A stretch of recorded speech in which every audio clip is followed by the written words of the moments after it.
देखो आप ही सब मेरे लिए आदरणीय हैं, क्षण वंदन करते हैं, क्योंकि मेरा सम्मान क्या यही है कि भगवत वाणी का पाठ करते हैं, तो ये सबसे बड़ा सम्मान है। और ये सांसारिक चीजें ठीक है, आप बड़े हैं तो, लेकिन आशीर्वाद बनाए रखिए, इससे बड़ा कोई सम्मान नहीं है। बहुत बहुत धन्यवाद। सुबह सवेरे लेकर तेरा नाम प्रभु, करते हैं हम शुरू आज का काम प्रभु। हाँ, सुबह सवेरे लेकर तेरा नाम प्रभु, करते हैं हम शुरू आज का काम प्रभु। शुद्ध भाव से तेरा ध्यान लगाए हम, विद्या का वरदान तुम्हीं से पाए हम। तुम्हीं से है आगाज, तुम्हीं अंजाम प्रभु, करते हैं हम शुरू आज का काम प्रभु। गुरुओं का सत्कार कभी ना भूले हम, इतना बने महान करम को छू ले हम। तुम्हीं से है हर सुबह, तुम्हीं से शाम प्रभु, करते हैं हम शुरू आज का काम प्रभु। सुबह सवेरे लेकर तेरा नाम प्रभु, करते हैं हम शुरू आज का काम प्रभु। वसुदेव सुतं देवं कंस चारूर, देवकी परमानंदं कृष्णं वंदे जगद्गुरुं, श्री कृष्णं वंदे। हरे कृष्ण। आप सभी वैष्णव जनों के चरणों में दंडवत प्रणाम। हरे कृष्ण। नारायणं नमस्कृत्य नरं चैव नरोत्तमं, देवीं सरस्वतीं व्यासं ततो जयमुदीरये।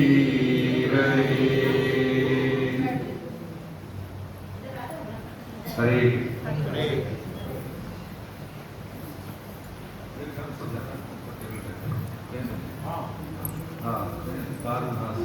हरे कृष्ण। भगवान के आश्रय में परम सत्य स्वामी जी का वर्ण प्रसाद साधक संजीवनी की आराध हम गीता का स्वाध्याय कर रहे हैं। अभी 1 मिनट में पिछले का हम थोड़ा सा संक्षिप्तीकरण करके आगे बढ़े। उसमें पिछली क्लास में हमने यानी अब तक जो नए सत्र में सीखा वो एक सीखा कि जो हमारी मर्यादा है, परंपराएं कि मनुष्य शरीर हमें मिलता है, तो जो हमारे पूर्वज शरीर में नहीं है और जो हमारी वंशवृद्धि आगे जो हमारे परिवार में जो जीवात्माएं यानी संतान आने वाली है, वो वर्तमान में किए हुए कर्मों के आधार पर डिसाइड होता है। जो माता पिता का जो कर्तव्य है, जो वातावरण है, उसी से संतान हमारी कैसी होगी ये डिसाइड होता है। और जो पूर्वज हमारे शरीर में नहीं है, हमारे कर्मों से उनकी गति प्रभावित होती है। एक तो ये समझा हमने। दूसरा, इससे पहले हमने समझा था कि हम मनुष्य हैं और कोई मनुष्य नहीं है, जैसे अदर योनि है, तो उनमें क्या डिफरेंस है वो समझाते हैं। विवेक और नवीन कर्म करने की स्वतंत्रता हमें मिली है, इसलिए हम और उनमें अंतर है। हरे कृष्ण। बैठे। विवेक हमारे पास है और किसी योनि के पास नहीं है ना। जो भी लता पता पेड़ पौधे हैं, कीड़े मकोड़े, मक्खी मच्छर, कुत्ता बिल्ली बंदर, इनके पास विवेक नहीं होती है। और नवीन कर्म करके यानी भाग्य के अधीन होकर जीना उनके लिए है, हमारे लिए नहीं। जैसे सुख दुख आते हैं, कुछ परेशानियां आती हैं, है ना। या जैसे मान लीजिए गाय है, पवित्र प्राणी हमारे लिए माता का दर्जा है, लेकिन उसको गर्मी लगे, प्यास लगे। पास का मतलब है जो पास का मतलब बांधना, पशु वही जो पास में रहे। अब वो क्या कर सकता है? कुछ नहीं कर सकता। वो भी सकता है ना, आप उस चारा खिला देंगे, पानी तो शुक्र बुद्धि करेगा, लेकिन उसको कष्ट है तो कुछ कर नहीं सकता। लेकिन हम कर सकते हैं, इसलिए हमारे दायित्व भी बड़े हैं। आहार निद्रा भय मैथुन तक सीमित हम न रहे, है ना। तो ये समझा। और ये हमने ये भी समझा था कि भगवान की कृपा से हमें मिलता है सत्संग। बिन हरि कृपा मिले नहीं संता, और सब बिन सत्संग विवेकन होई। देखिए कर्म रहा होगा कि बिना प्रभु कृपा के हमें सत्संग या भगवत जो होते हैं ना भगवत जन, जैसे कहते हैं भक्तों का संग या संतों का संग नहीं मिलता। और जब तक सत्संग नहीं है तब तक भजन में वृत्ति नहीं लगती। जब तक भजन में वृत्ति नहीं लगेगी तब तक फिर विवेक जागृत हमारा जैसे कहें कि जागृत भी हो गया, लेकिन उसके अधीन हम काम करने के लिए, जैसे हम खाना पीना खाते हैं, भौतिक जीवन उपलब्धि के लिए हम कुछ प्रयास करते हैं, ऐसे हम आध्यात्मिक जीवन के लिए प्रयास नहीं करते, है ना। जब विवेक पुष्ट होता है तब हम करते हैं। जैसे ये समझा हमने पिछले क्लास में कि कुमत सुमत सबके उड़ रहे हैं, तो सब ये क्या उड़ माने हृदय, अच्छी और बुरी सारी जो संभावना है वो हम सभी के अंदर है, ठीक है। लेकिन हम क्या करते हैं कि एक क्लास में किसी ने पूछा था, फिजिकल क्लास में, तो कि आप जो बहुत अच्छे साधक हैं उसमें, लेकिन हमने क्या पढ़े लिखे तो होते, लेकिन क्रोध की वृत्ति ज्यादा है। किसी भी बात को अगर किसी ने कुछ गलत बात कह दी तो एकदम से वो स्ट्रेट फॉरवर्ड कह देते हैं, अच्छा नहीं लगता सुनने वालों को भी और जिससे कहा जाए उसको भी। तो उन्होंने कहा आपको देखो जी तारीफ करते हैं लेकिन ऐसे ये है नहीं, क्योंकि कुछ दिन रुक जाओ, हमारी कोई ऐसी कोई हमें कोई क्षमता तो नहीं है, लेकिन जैसे संत महापुरुष हमें कुछ चीजें बताई हैं कि इनके अंदर क्या चाहिए उसको हमें बल देना है।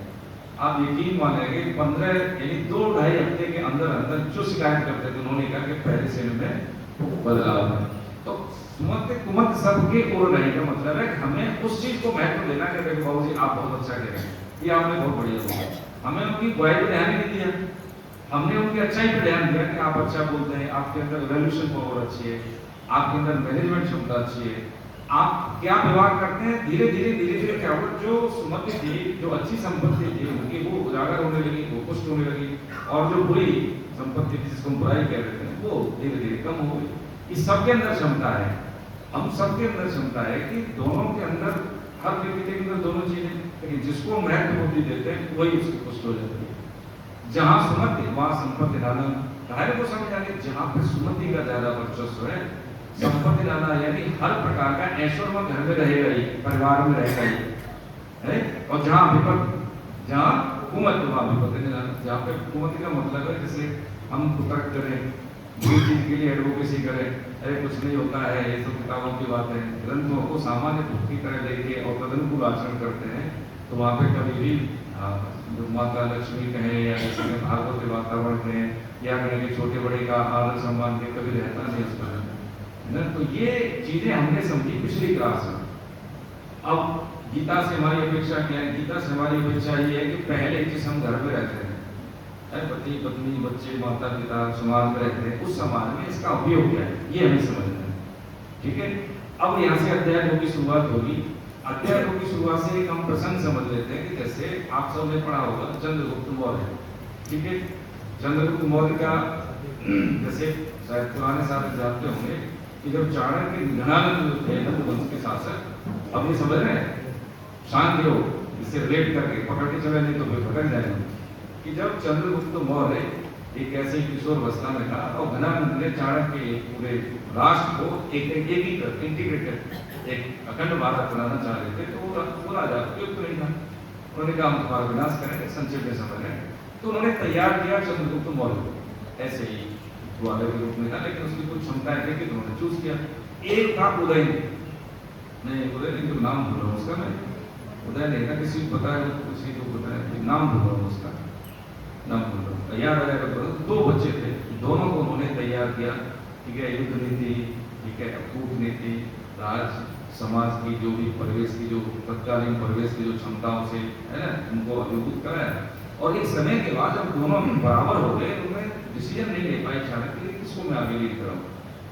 तो उन्होंने एक युक्ति सोची, दोनों के गले में कंठी थी और उसमें उन्होंने बोला कि जो दूसरा आता मैं नाम भूल रहा हूँ, है ना, मैं कैसे कुछ था उसका, उदयन कुछ ऐसे ही नाम, उदयन नहीं था लेकिन हाँ उदयन दूसरा राजा था, इसका नाम भूल रहा हूँ। तो उन्होंने कहा कि ये सोया हुआ है, चंद्रगुप्त मौर्य, उससे कहा चंद्रगुप्त मौर्य सोया हुआ था, तो दूसरे से वाले कहा कि इसकी कंठी इसके गले से हटानी है, वो सोया हुआ है और ये जलेगी नहीं। तो उन्होंने कोशिश की महाराज जल जाएगा, कैसे काम चिपकी हुए गले से, उसने मना कर दिया। फिर जब दूसरे दिन वो सोया हुआ था, फिर चंद्रगुप्त मौर्य से कहा कि भाई कंठी इसकी निकाल लिए, जगह भी नहीं और कंठी निकल आए, उसने उसका गला काट दिया। अब देखिए हम हिंसा अहिंसा को समझ रहे हैं, शांति को समझ रहे हैं अर्जुन के स्तर पर, और हम अपने ग्रस्तों के स्तर पर उन्होंने काट दिया। चंद्रगुप्त को उन्होंने फिर लीड करा दिया और वो उसके बाद बिंदुसार वो फिर अशोक जैसे महान शासक हुए। ठीक है, हुआ क्या, उसमें यही समझाने की जरूरत है। चंद्रगुप्त मौर्य ने कहा कि जितना बड़ा उद्देश्य होता है, एक गांव के लिए कुल की बलि देनी हो सबके हित में, तो कभी दे देनी चाहिए।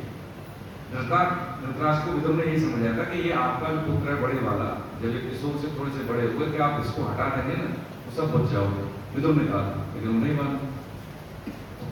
कहने का मतलब यही था कि जब हमारे जीवन में बड़े उद्देश्य होते हैं कई बारी, है ना, तो वो छोटी छोटी सी चीजें कंफर्ट जोन को इफेक्ट करके आगे बढ़ जाना चाहिए, पहली बात।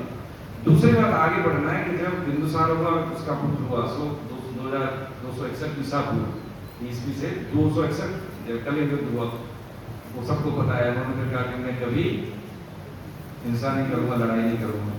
तो जब राष्ट्र राज्य के लिए एक राजा ये कह देता है कि हम अहिंसक हैं, तो प्रजा नपुंसक बन जाती है। आप उसके बाद देखेंगे तो अखंड भारत, आज भी हम क्या कहते हैं, भारतीय उपमहाद्वीप तो कहते हैं, सब कंटिनेंट ही तो बोलते हैं। ये सारा बर्मा से लेके म्यांमार, मलेशिया देखेंगे इधर, जो पहले पर्शिया बोलते थे, ईरान, आज इधर आपका कंधार, इधर अफगानिस्तान, पाकिस्तान, पूरा ऊपर देखेंगे मध्य एशिया से टच करता हुआ पूरा उपमहाद्वीप। उसके बाद से ये टूटता गया। एक बात ये सीखनी है हमें कि जब तक हमारे में शक्ति नहीं है तब तक शांति नहीं है। आउटकम इसका मोरल तो ये निकला कि जब तक हम सत्यवान नहीं, शारीरिक मानसिक बौद्धिक रूप से, तब तक हमारे आसपास शांति कभी रह नहीं सकती। इसमें लड़ने की बात नहीं है, ये अंडरस्टैंडिंग समझने की बात है कि शक्ति का मतलब क्या है। शारीरिक मानसिक बौद्धिक शक्ति का संचय कि कोई भी विधर्मी या कोई भी ऐसा एलिमेंट हमारे परिवार, हमारे समाज को डिस्टर्ब न करे। हम गृहस्थ हैं, हमारी व्यवस्थाएं हैं, परिवार है, तो हमारा इतना ये वजूद होना चाहिए, इतना शक्ति संपन्नता होनी चाहिए कि कोई भी हमारे अनुशासन में विध्वंस न करते। क्योंकि हमारी ये परंपरा रही है कि हम कभी किसी पे आक्रमक रूप से किसी को हम आधिपत्य नहीं किया। ये रिकॉर्ड है, आज भी देख लें, हम देख ले सब लोग, कितने लोग हैं जब किसी को परेशान करते हैं हम सहन कर लेते हैं। घर के सामने कोई कुछ करता है तो कहते हैं लेट गो करते हैं। लेकिन जब हमारी मर्यादा, हमारे परिवार, हमारी निष्ठा, हमारे धर्म पर कोई बात आए तो हमें बोलना चाहिए। उलझने की बात नहीं है, यहाँ पर सुलझने की बात है कि अपना असहमति जता देना। ऐसा नहीं करेंगे तो फिर प्रॉब्लम आएगी। यही बात यहाँ पे भगवान ने बताई। सांख्य योग का मतलब ये होता है संख्या से सांख्य योग। सांख्य योग और ज्ञान योग एक ही बात है, क्योंकि इसमें भगवान ने उसका परिचय बताया है पहले, किसका, अर्जुन का। शरीर क्या है, कितने तत्वों से बना है, तो संख्या का वर्णन होने के कारण इसको सांख्य योग कहा गया। अब ये सांख्य योग का पात्र कौन है? सांख्य योग का पात्र होता है जिसमें तीव्र वैराग्य और स्पष्ट विवेक हो, वो सांख्य योग का पात्र है। जिसमें ममता है, आसक्ति, जैसे हम जैसे लोग हैं, उनके लिए कर्मयोग बताया भगवान ने। और जो श्रद्धा और विश्वास में है, एकदम से होता है ना, किसी की श्रद्धा होती है, जैसे माता बहनों में ज्यादा होती है स्वभाव श्रद्धा, स्वभाव से ही उसमें विश्वास की वृत्ति है, वो भक्ति योग का साधन है।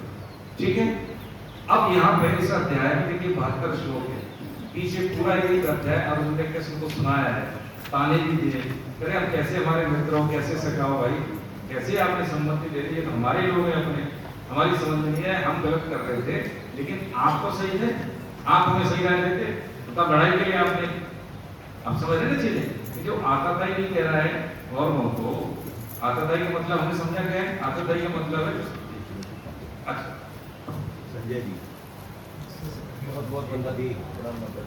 जय श्री गुप्ता जी,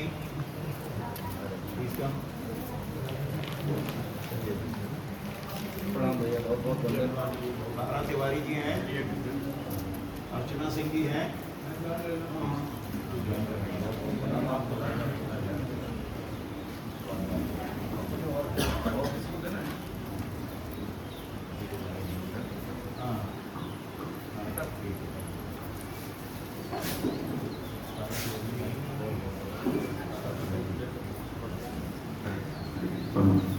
तो वो सांख्य योग, कर्मयोग और भक्ति योग हमने समझ लिया। अब यहाँ पे समझना है कि हम जैसे घर गृहस्थी वाले हैं, सांख्य ज्ञान का मतलब है जानना, ज्ञान का मतलब है जानना। जैसे हम समझ लेते हैं कि मुझे यहाँ से कहीं लखनऊ से जाना है, मान लीजिए इलाहाबाद जाना है या कहीं हावड़ा जाना है, पर जाने नहीं कैसे टिकट बुक करें, कौन सी ट्रेन जाती है, कहाँ पर रुकना है, तो जान लिया। ऐसे ही ये हम जैसे अपने जीवन की सार संभाल कैसे करें वो हम जान लें और उसके बाद हम करें कर्मयोग। कर्मयोग का मतलब है करने का, इसमें मुख्यतः करने का, जानने का और मानने का। ज्ञान योग से जानने की शक्ति, कर्मयोग का मतलब है करने की शक्ति और भक्ति योग का मतलब है मानने की शक्ति। तीन शक्तियां होगी हमारी। अब जानने से हमने कर्मयोग किया, तो जब जानते भी कर्म यानी कर्म भी करते हैं, तो जो प्राप्त होता है वो होता है क्या, आउटपुट। जैसे हमने खाना कैसे बनाना है, माता जी ने बनाया अभी मान लीजिए खाने की पद्धति और खाना बन गया, ठीक है। तो एक तो हमने जाना फिर बनाया, तो एक प्रोडक्ट हो गया खाना, ठीक है। अब उदर पूर्ति का मतलब क्या है, ये हमारी लक्ष्य की प्राप्ति है। खाने को हमने कैसे क्यों बनाना चाहा, जाना क्यों, बनाया क्यों, और उसका आउटपुट क्या है कि हमने खाया यानी उदर पूर्ति हुई, मसल पुष्ट हुई, ठीक है। ऐसे ही है कि ज्ञान योग और कर्म योग दोनों क्या है, साधन, दोनों क्या है, साधन। लेकिन जो भक्ति की भावना जब विकसित होती है वो है लक्ष्य। तो ज्ञान और कर्म दोनों योग लौकिक कहे गए हैं, भक्ति योग क्या है, ये साध्य अलौकिक कहा गया है ना। जैसे भक्त भक्ति भगवंत, भक्त भक्ति और भगवंत यानी भक्त भक्ति, ये दोनों और भगवान गुरु यानी ईश्वर और गुरु चार एक हैं, चतुर नाम एक। यानी जब ये भक्ति, जैसे कहते हैं हम लोग भक्ति करते हैं, कहने वाली बात है, लेकिन जिसमें भक्ति का भाव विकसित हो गया तो लक्ष्य उसका वही है, इसमें अंतर नहीं भगवान में और उस भक्त में। तो ये जो विधा है पहली सांख्य योग, इसको हम समझेंगे, इसको हम 6 पार्ट में समझते हैं। इसमें 72 श्लोक है, ठीक है। पहले श्लोक 2 अध्याय 2 से पहले श्लोक से तीसरे श्लोक तक इसमें अर्जुन का एक्सट्रीम विषाद है और वो हैंड ओवर कर देते हैं, हम नहीं करेंगे। पहले श्लोक से तीसरे श्लोक तक, 4 श्लोक से लेकर 10वें श्लोक तक उनकी मोह दशा थोड़ी सी कम होती है। भगवान उनका कान है दूसरे तीसरे श्लोक में, तो उनको थोड़ा सा बोध होता है कि मैंने इतनी दर्द दी तो दर्द दी, इतना समझाया, लेकिन इन पर कोई फर्क नहीं पड़ा, उल्टा मेरे को ये डांट रहे हैं। तो उसको लगता है कि कुछ कुछ गड़बड़ी मेरे में। पूरे गीता में देखा जाए तो पहला जो उपदेश शुरू किया है 11वें श्लोक से भगवान उपदेश देना शुरू करते हैं, 2.11 से लेकर के, और 2.11 से लेकर के 2.30 तक ये ज्ञान योग के श्लोक है। पूरे सांख्य योग के बारे में बताएंगे, अर्जुन का परिचय कि हम क्या है, हमारा वास्तविक परिचय क्या है, क्या नाम या कुल या जिस समाज में रहते, ये परिचय कुछ और है। ये आध्यात्मिक परिचय भगवान अर्जुन का बताते हैं, वो मतलब हमारा ही परिचय बताएंगे, ठीक है। ये आज हमारा टारगेट यही रहेगा, इतने तक समझते हैं, बाकी का फिर आगे समझेंगे, ठीक है। हरे कृष्ण। एक बात और, तो जैसे हमने ऑडियो डाला था गीता का माम में, है ना, पंचरत्न, तो हम सबको आने चाहिए। तो कोई बच्ची बैठी है सामने, बच्चों की क्लास में भी आती है, इसको भी याद होंगे, उसको याद करके आइए बेटा। तो ये हमारा होमवर्क है, हम याद करें। घर में देखिए वातावरण बहुत बढ़िया होगा, जो सुबह बोलेंगे आप उठ के, चलते फिरते बोले, इसमें कोई दिक्कत नहीं है। घर परिवार में जब बीमारी जैसे कई बार होती है, घर में वातावरण कुछ ऐसा होता है नेगेटिव, व्यक्ति कोई कोई घर में बीमार रहता है, ये सब हट जाएगा, ये सब हट जाएगा। ये गौशाला अभी भी है वृंदावन में, उसमें कुछ गाय बीमार रहती थी, तो बाबा ने क्या किया कि उसमें ये नाम संकीर्तन वाला जो है ना महामंत्र, वो कोई करता था 24 घंटे वहाँ, तो गाय पुष्ट होना शुरू होगी, जिसमें कोई कष्ट होता था, इलाज होता था, लेकिन फिर बीमारी रेगुलर नहीं थी। आज उसमें गौशाला, तो घर में भी ये करें, 10-5 मिनट सुबह शाम जितना भी संकीर्तन करें बच्चों के साथ, है ना, पत्नी के साथ, माता पिता है तो उनके साथ, तो एक कम्युनिकेशन गैप भी बना रहे हैं, तो बंद हो जाएगा, गैप नहीं होगा, और दूसरा वातावरण ठीक होगा। तो हम याद करें, ऑडियो भी हमने डाला था, है ना, शुद्ध उच्चारण के साथ। गलती होगी तो कोई बात नहीं, मंत्र में गलती हो तो वो दोषपूर्ण है, श्लोक में गलती हो जाए तो कोई दिक्कत नहीं, बोलने से शुद्ध रहेगा, ठीक है। हरे कृष्ण। किताब खोल रखा है अध्याय 2, ठीक है सर। जैसे कभी अशुद्धता है तो दूर होगी, पेज नंबर 27। हाँ, हरे कृष्ण। ओम श्री परमात्मने नमः। श्रीमद् भगवद गीता अथ द्वितीयोऽध्याय। संजय उवाच तंतथा प्रियाविष्टम् अश्रुपूर्णाकुलेक्षणम् विसीदन्तमिदं वाक्यम् उवाच मधुसूदन। क्या कह रहे हैं, हिंदी में पढ़ी हुई अभी? वैसी कायरता से व्याप्त हुए उन अर्जुन के प्रति जो कि विषाद कर रहे हैं और आंसुओं के कारण जिनके नेत्रों की देखने की शक्ति अवरुद्ध हो रही है, भगवान मधुसूदन से ये वचन बोले। क्या अब ये क्या बोलते हैं? श्री भगवान वाच, भगवान क्या कहते हैं? ये तो संजय ने बता दिया, धृतराष्ट्र में देखो ये अर्जुन तो सरेंडर हो गए। तो श्री भगवान वाच कह रहे हैं कुतस्पादस मिलमिलं विस्मे समुपस्थितं अनादिदुष्टं स्वर्गम्यं अकीर्तिकरम् अर्जुन क्लेव्यं मास्मगमः पार्थ नैतत्त्वयुपपद्यते क्षुद्रं हृदय दौर्बल्यं त्यक्तोत्तिष्ठ परन्तप। क्या कह रहे हैं? पढ़े कोई माता जी पीछे से हिंदी में।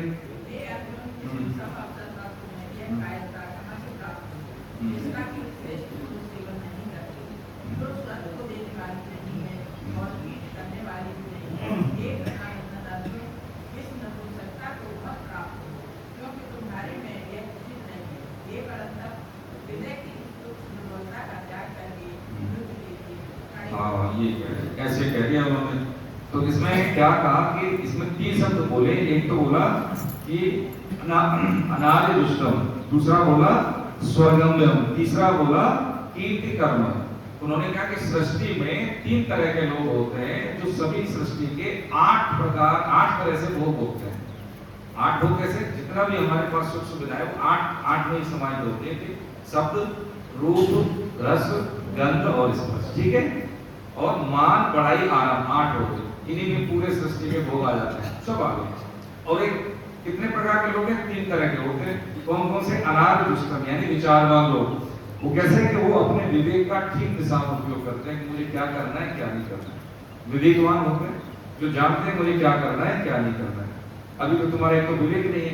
दूसरा बोला उन्होंने स्वर्गम्य यानी सकाम भाव से करने वाले लोग है। जैसे हम अपने पूर्वजों के नाम से कुछ जैसे बना देते हैं ना, अनाथ आश्रम बना दिया, प्याऊ लगवा दी, दान दे दिया कि भाई हमारा नाम होगा, सकाम भाव से किया। एक तो वो होते हैं, कुछ लोग मिलते हैं, ठीक है, दूसरे जन्म में उनको सम्मति मिलेगी या जो भी नाम होगा उनका।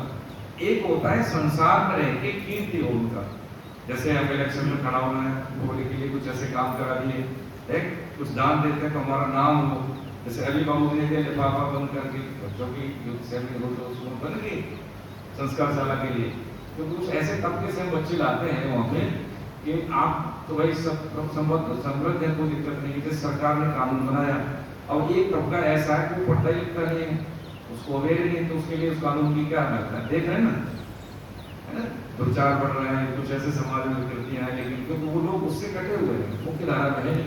तो हम उस तबके से बच्चों को लाते हैं। और होटल में होंगे तो होटल वाले को तो पैसे दे नहीं देने, है ना। तो होटल वाला भी बहुत नीचे पे आके काम करता है, लेकिन फिर भी उसको कुछ तो देना है। 50-60 बच्चे हम लेके आए तो उसका पैसा। तो आप जैसे लोग उनको स्पॉन्सर करते हैं। जैसे उन्होंने लिफाफा दिया, नाम नहीं बताया, इसको कहते हैं विचारवान, अनार्य दुष्टम। ये नाम हम नहीं करना, ये देने वाला तो ईश्वर ही है। हम कौन होते हैं? तो उसके चौकीदार है। तो उस चौकीदारी में से जो उसके नाम से निमित्त कुछ हो जाए वो करता है। तो वो सम्मति क्या, ये कमाई हो गई। जब हम कमाई का मतलब क्या, जो समय मिला है उस समय में जो परफॉर्म करें उसमें तो इसको नाम बढ़ाई नहीं चाहिए, ठीक है। कोई ये नहीं जाने कि हमें कोई नोटिस कर ले। यानी अपना अकिंचन भाव से नित्य निरंतर समय का सदुपयोग, संसाधन का सदुपयोग कर लेना, ये विवेकवान का लक्षण है, जिसको कहते हैं अनार्य दुष्टम। स्वर्गम्य सकाम भाव से। और कीर्ति का मतलब है कि मेरे को लोग जाने, है ना, मैं जो भी करूं मेरे को नोटिस दें, मेरे को सम्मान करें। ये सब 3 प्रकार के, तो इन तीनों में तो आनिरा अर्जुन होगा इस तरह से है। ये कहाँ पे तुम कौन सी बात कह रहे हो? 3 प्रकार के लोग होते हैं, इन तीनों में नहीं आ रहे। फिर आगे कहते हैं 4थे श्लोक में, अब 4थे 5वें में अर्जुन को क्या होता है कि वो जैसे हमको क्या कहा इसमें 3रे श्लोक में क्लैव्य। क्लैव्य का मतलब है नपुंसक।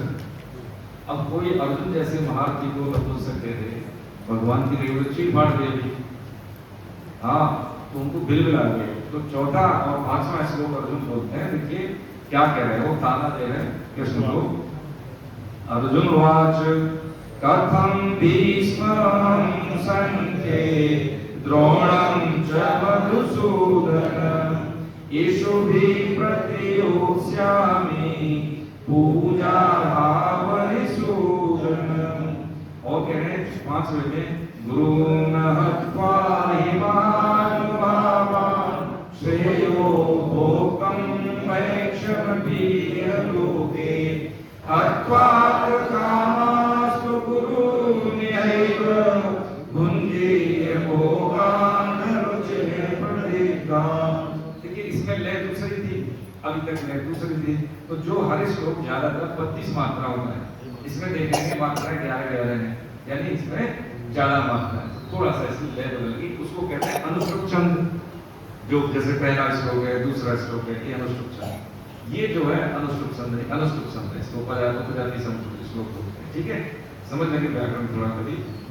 यहाँ पे उन्होंने 2 बात कही, चौथा और 5वां पढ़े गुप्ता साहब पढ़िए हिंदी 4-5 भूमि में भीष्म और द्रोण के साथ बाणों से कैसे युद्ध करूं, क्योंकि हे अनुसूदन ये दोनों ही पूजा के योग्य हैं।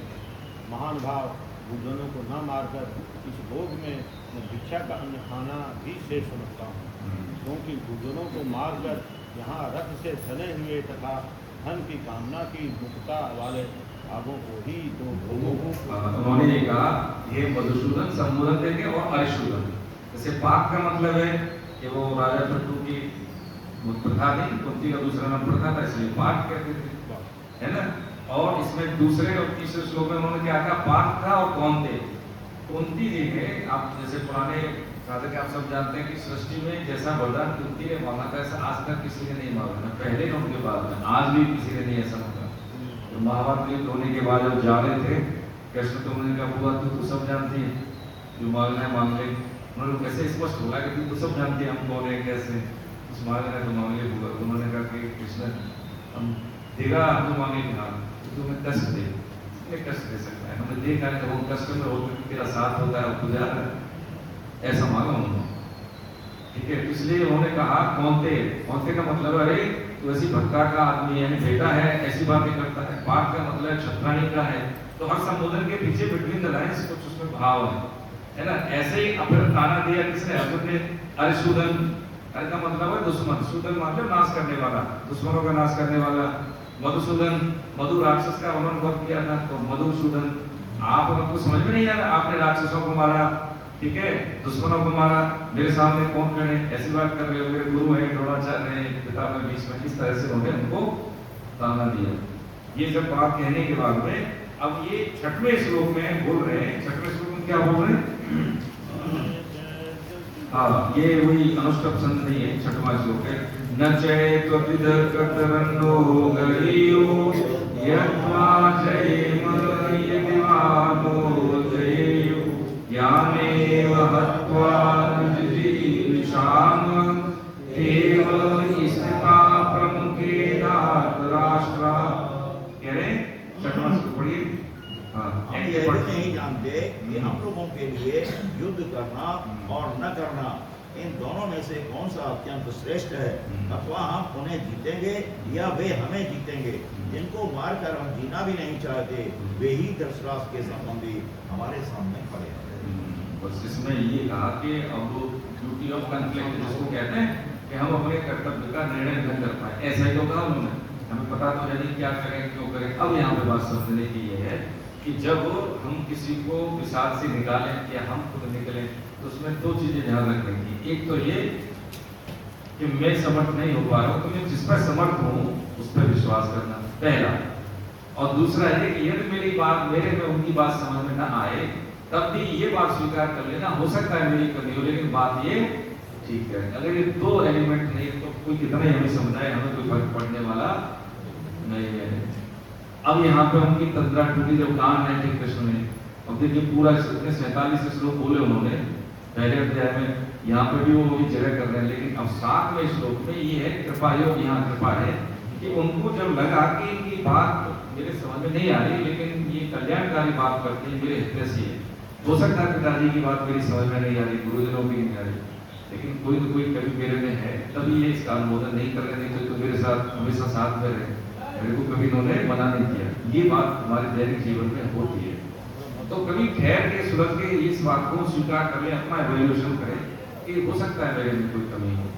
और होता क्या है कि हम अपनी बात का अनुमोदन चाहते हैं, तभी हम किसी को बोलते हैं कि भाई ठीक है, ये मेरे पास सही कह रहे हैं, है ना।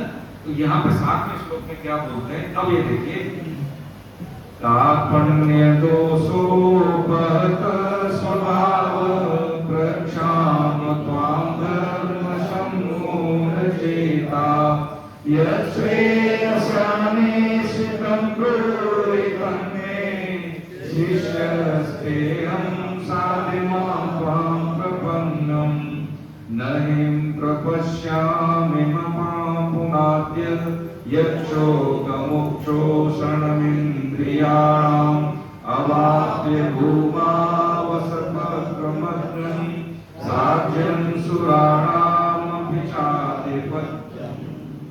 कह रहे 7वें में प्रभु काया का रूप दोष से तिरस्कृत स्वभाव वाला और धर्म के विषय में मोहित अंतःकरण वाला मैं।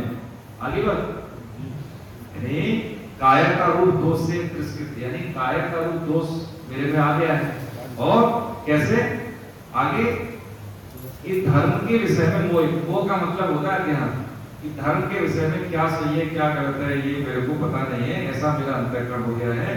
मैं आपसे पूछता हूं कि जो निश्चित कल्याण करने वाली बात हो वह बात मेरे लिए कहिए। क्या कहा, यश्री श्याम निश्चितम भूल, वही मतलब वही कहिए जो मेरे कल्याणकारी बात हो। और शिष्यस्ते हम, मैं आपकी शरण में हूं, मैं आपका शिष्य हूं, ऐसा कहा, मुझे शिक्षा दीजिए। अभी तक कृष्ण ने कुछ नहीं कहा, लेकिन अब यहाँ से बात बनेगी। आपके देखो भावार्थ में मैंने इसलिए किताब सुनवाई कि बंद रहेगी, हफ्ते भर नहीं खुली जाएगी कभी। जब आप यहाँ खोल लेंगे तो इंटरेस्ट लगेगा पढ़ने में, ठीक है। इसमें है कि जब गुण को गाहक मिले तब गुण लाख बिकाए, जब गुण को गाहक मिले तब गुण लाख बिकाए, और जब गुण को गाहक नहीं तो कौड़ी बदले। जब तक जानने की इच्छा नहीं है, किसी का सवाल नहीं है, किसी में जिज्ञासा नहीं है, और हम अपनी ओर से ज्ञान बढ़ा रहे, न तो पिताजी बेटे को समझा पाएंगे न गुरु शिष्य को। कृष्ण और अर्जुन में मुक्तिका किसकी है? अर्जुन की, क्योंकि कृष्ण तो है भाई, हफ्ते हम जाएंगे कि हमको कोई भी हम ले बैठे कि मेरे को जुकाम हो गया तो हम में से 20 बता देंगे कि तुम्हें ये करना चाहिए, ये करना चाहिए, होता है कि नहीं। तो समझाने की प्रवृत्ति हम सब की है, लेकिन स्वीकार करने की प्रवृत्ति हमारी, यही स्वीकारता अर्जुन में है। तो इसका सदुपयोग हो रहा है। क्या हो रहा है सदुपयोग उसमें? अब यहाँ से भगवान कहेंगे 7वें श्लोक में 8वें तक ये बात की स्थिति में क्या होता है। आगे 8वें श्लोक में कहा उन्होंने, कारण की पृथ्वी पर धनदान यानी समृद्धि और शत्रु रहित राज्य तथा स्वर्ग में देवताओं का आधिपत्य मिल जाए तो भी इंद्रियों को सुखाने वाला मेरा जो शोक है वो दूर हो जाए, ऐसा मैं नहीं देखता। ठीक है, अभी देखिए, अब इनमें इतना तो है कि मैं कमी है मेरे अंदर, तो स्वीकार कर ली, लेकिन इस कमी पे कैसे काम हो ये भी उनको पता। इसमें जिन्होंने बोला 2 चीज, मैं शरणागत हूं, ये तो कहा। तो जिसके शरणागत होते हैं दूसरा क्या शिक्षा दीजिए। तो जो शरणागत होता है वो शिक्षा दे या न दे उसका डोमेन है। तो ये आदि शरणागत की भी आदि होगी। तो हम किसी के शरण में हो जाए और उनसे कहेंगे देखो जी हमें नौकरी नहीं मिली, और हम कहें केवल साहब के पास के भैया हमें नौकरी दे दो, और देखो हमें तो जरूरत है, अब जो कहो वैसे कर लेंगे। और फिर क्या हमारी शर्त ये है, तो कहेंगे भैया नौकरी चाहिए, फिर शर्त के लिए कैसे चलेगी, वो तो हमारी शर्त पर नौकरी मिलेगी। तो ऐसे शरणागत होते हैं तो उसमें हमारा कोई उसमें मताग्रह नहीं होता। 6 शरणागति के 6 लक्षण है। क्या लक्षण है देखिए इसमें, एक को बताया अनुकूल से संकल्प। अनुकूल से संकल्प का मतलब होता है कि जो हमारा लक्ष्य है उसके अनुकूल होगा उसी को करेंगे, उसी कार्य को जिसमें हमारे उद्देश्य प्राप्ति हो। प्रतिकूल से वर्धनम, दूसरा क्या है, प्रतिकूल से वर्धनम, यानी ऐसा कोई काम नहीं करेंगे जो हमारी साधना में, जो हमारे कर्तव्य कर्म में बाधक हो। तो तीसरा इसमें है कि रक्षित विषाद, यानी यह दृढ़ विश्वास रखना कि ईश्वर सभी परिस्थितियों में मेरी रक्षा करेंगे। ये बात सही है। जब हम भाई के पैदा हुए थे तो माता पिता का आश्रय मिला, जब हम किसी परिस्थिति में होते हैं तो ईश्वर का ही आश्रय होता है, जब सारे छूट जाते हैं ना। चौथा इसमें है कि श्री कृष्ण ही मेरे पालन करता है, यानी ईश्वर जो भी हमारे इष्ट, श्री कृष्ण, माता भगवती हो, भगवान शिव हो, हनुमान जी हो, जो भी, ये सुविधा सबका पालन करते हैं तो मेरा पालन करेंगे, सब जगह है तो इस जगह भी है, सब समय है तो इस समय भी है। भगवान में अनंत सृष्टियां हैं तो उनकी गोद में बैठे हैं, होता है कि नहीं होता? तो ये हमें मानते नहीं अभी, अभी हम मानते नहीं इस चीज को। इस पर एक प्रसंग है कि एक आप ही जैसे साधक थे और वो कई वर्षों से, जैसे सुधीर जी बैठे हैं, ऐसी अवस्था थी उस लड़के की, नवी अवस्था कह रही पढ़ाई बना था। उन्होंने सोचा कि भगवान का जैसे वृंदावन गए तो भाई भागवत जो स्वभाव है भाव वो जागृत हुआ और उन्होंने कहा कि नाम जप शुरू कर। तो 2-3 साल नाम जप के बाद ऐसा हुआ कि उनको भगवान ने एक दर्शन दिए स्वप्न में। तो देखिए स्वप्नावस्था हमारे लिए है, भगवान के लिए तो नहीं, वो तो काल से परे है। तो उन्होंने कहा कि यदि तुम्हें नाम जब से मेरी जैसे उपस्थिति महसूस होने लगी है, अनुभूति होने लगी है, तो ठीक है, तो मुझे जपता है तो मैं तेरे साथ रहूंगा, लेकिन एक शर्त है। तो उन्होंने कहा क्या शर्त है प्रभु जी? कि ये तू असत आचरण करेगा तो मैं तेरा साथ छोड़ दूंगा। कि ठीक है, मैं असत आचरण नहीं करूंगा। तो असत आचरण होता था क्योंकि वो व्यवसाय करता था, झूठ बोलना कि आपकी चीज कितने के वगैरह को इतने का पड़ा है, 100 रुपए का है, लेकिन पड़ा उसको 80 का है। तो साफ बोल दो भाई घर है, स्टाफ की सैलरी है, सुविधाएं हैं, उसका भी तो मैंने इतना मार्जिन रखा है, तो कोई दिक्कत नहीं, अपना इससे कम नहीं करेंगे। तो जैसे ही गया तो उसने देखा कि यहाँ पे तो पीछे तो भगवान जी हैं, उन्होंने कहा था तो उसने झूठ बोलना बंद कर दिया कि भैया है तो इतने की, लेकिन मैं मार्जिन दूंगा। तो ठीक है। फिर वो ट्रैफिक में देखा कि भाई सामने से कोई बुजुर्ग जा रहा है, तो गाली दे देते हैं ना लोग की बार, अरे कहाँ से आ गए, दिखता नहीं। तो उसने जैसे ही उसने देखा तो उसको होश आ गया कि भगवान मेरे साथ है, वो देख लेंगे तो चले जाएंगे। फिर उसने ऐसे बंद कर दिया। डेलीगेशन एक आया, तो जब होता है ना बिजनेस करते हैं तो अपने प्रोडक्ट की हम वकालत करते हैं, उनको उसकी अच्छाइयाँ बताते हैं, उसके ड्रॉबैक प्राय हम छुपा लेते हैं। तो उसने पहले अच्छाइयाँ बताई और उस ड्रॉबैक का कंसीक्वेंट होता था, उसने उसको रिवील किया, उसने उजागर किया कि इनको इसका ये ड्रॉबैक है, बाकी हम बहुत सही काम करेंगे। इसमें जो अभी कमियां आ रही है, इसमें हम हमारी जो टीम है R&D टीम उस पर काम नहीं कर पाए, लेकिन मार्केट में हमारी ये स्थिति है। ये ठीक होगी, 1 हफ्ता हो गया उसको नुकसान हुआ। देखिए हम समझ रहे हैं सत्य और असत्य में भेद। तो जब उसको नुकसान हुआ, उसको लगा तो सही कि देखो प्रभु क्या करेंगे राम जाने, लेकिन मैं ऐसा करूंगा नहीं, कमिटमेंट है तो ऐसा कोई कमिटमेंट उसको तोड़ दे। लेकिन उसको लगता था कि प्रभु साथ है, अनुभूति थी। एक दिन क्या हुआ, 15-20 दिन के बाद जो डेलीगेशन आया था, उसका जो मेन जो CEO था, उसने बोला ये लड़का है तो बड़ा गजब का, बातचीत करता है, अच्छा बुराई दोनों बताते हैं, मुझे एथिक्स वाला ही चाहिए। तो उसका फोन आ रहा है कि मुझे आपके पास उस दिन आए थे तो हम कुछ बात करना चाहते हैं, हमारे ऑफिस आओगे? यहाँ बिल्कुल आ जाएंगे। तो ऑफिस आया तो उसने कोई माल डिलीवरी के लिए, तो काम करता था, माल के डिलीवरी के लिए नहीं बोला, उसने कहा कि हम आपको चाहते हैं और हम एसोसिएट वाइस प्रेसिडेंट की हमारे यहाँ जो एक चेयर है, हम उसके लिए आपको अपॉइंट करना चाहते हैं, आप अपना पैकेज दो। अब वो MBA भी नहीं था, सत्य घटना है, MBA भी नहीं था। मगर देखो मेरी जो है स्थिति ये है कि मैं CEO जब एसोसिएट वाइस प्रेसिडेंट इतनी बड़ी कंपनी है NCR की, मैं इस लायक नहीं हूँ, मेरी कोई एजुकेशन बैकग्राउंड नहीं, मेरा एक स्वभाव टॉक करने का जो मेरा एथिक्स है यही है मेरी संपत्ति, हाँ यही चाहिए हमें यही चाहिए। अब उसको मिल गया। अब जब वो आया घर वापस तो उसने तब देखिए भगवान की बात मानी कि जब ईश्वर शुरू में क्या करते हैं कि देखो जिंदगी हमारी वो हटते हैं, वो सस्टेन करते हैं कि देखो ये टिकेगा कि नहीं टिकेगा। जब वो टिक जाता है तो उसके बाद उसको क्या देते हैं, सब दे देते हैं उसको। सृष्टि में भगवान हमेशा कामनाओं की पूर्ति करते हैं। हमारी कामना यार गलत है तो गलत जो मिल जाएगी। भाई ऐसे मान लीजिए मांस खाते हैं, हमारी करती है मांस खाने की, उसी में सुख बुद्धि है तो ठीक है, भगवान कहते हैं मांस का खूब का, इसमें तो बाधा है, तो तुझे दांत ऐसे दे देंगे जब चीरने वाले तो शेर बन, चीता बन। भाई ऐसे होने में जाते ना, तो कामना की पूर्ति हो रही कि नहीं हो रही। लेकिन यदि मान लीजिए हम साधु की व्यक्ति गए हैं, माता पिता की सेवा करते हैं, जो मेरी जेब से चला जाए दूसरे का आए नहीं, गरीब को हमने समझा कि मेरे लिए कोई दूसरा खर्च कर रही है, गरीब लिए हमारे पास अकाउंट है, कोई फर्क नहीं पड़ता उसे, गरीब व्यक्ति क्या है कि मेरे लिए कोई दूसरा खर्च कर दे। ऐसा व्यक्ति अब जब व्यक्ति जब दे रहा है दूसरों को, बड़े भैया को दे दिए पिताजी ने, छोटा भाई कह रहा है बड़े भाई पिता समान है, कोई बात नहीं, वो बड़े हैं हम और कर लेंगे, ऐसा भाव छोटे का है।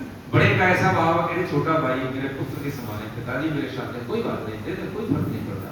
भक्त की बात है, वो हमेशा लीड करेगा। देखिए धीरू भाई अंबानी 2-3 भाई ने जानते थे, जब हिस्सा बांट हुआ बड़े थे धीरू भाई, आप देख लेना, ये तो चीजें सब आपको पता है। हम गीता समझ रहे हैं इस चीज को, क्या देखी जाती है। जिस घर में रहते हैं उसमें शांति नहीं है तो देखो काय का भजन, माला करें हम उस घर में प्रेम नहीं है तो देखो काय का भजन। यहाँ बैठे लेकर आए कुछ नहीं कभी लेके जाए। तो जब हिस्सा बांट हुआ तो उन्होंने कहा कि देखो मैं बड़ा हूँ, आप ले लो, जो लेना है आप ना दे दिया। उसके बाद उन्होंने कहा देखो मैं बड़ा हूँ, अब मेरी तरफ से आप ये और ले लो। भाइयों को दे दिया, अपनी तरफ से और दे दिया। अब किसी को शिकायत रह सकती है क्या? नहीं रहेगी ना, पक्की बात है। अब समझिए आगे उन्होंने ये किया कि इस जीवन में अलग से समय नहीं मिलेगा, मैं अपना परफॉर्म करूंगा अच्छे से अपने जगह पे, अपने जगह पे। कठिनाई आएगी, हमें तैयार। अब देखिए भाइयों का नाम हम में से कोई जानता है? बताइए। धीरू भाई को पूरा विश्व जानता है